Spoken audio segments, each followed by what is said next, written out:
तो जय जोहार संगवारी, फिर से आगे एक नया इन्फॉर्मेशन वीडियो लेके। छत्तीसगढ़ के सरकार मतलब भूपेश काका, हमार भूपेश बघेल काका जेकर छत्तीसगढ़ में पूरा चर्चा है। संगवारी भूपेश बघेल माने हमार काका जे अभी दादा बनी। संगवारी भूपेश काका हमार भूपेश काका दादा बनी से और भैया चैतन्य बघेल जे प्रथम पुत्र के प्राप्ति करी से। सबले पहले वो मन ला गाड़ा गाड़ा बधाई। चैतन्य बघेल भैया जेकर प्रथम पुत्र के प्राप्ति हुई से। चैतन्य बघेल भैया और हमार भूपेश काका बहुत खुश है। और तो एक खबर है सोशल मीडिया में जम के वायरल हो। तो चला संगवारी देखथन चैतन्य बघेल भैया के प्रथम पुत्र के प्राप्ति में भूपेश बघेल काका के इंप्रेशन का रही से।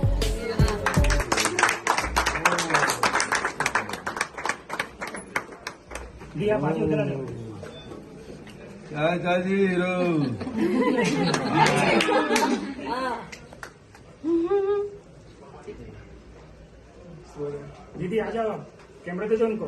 दीदी हाँ आ जा।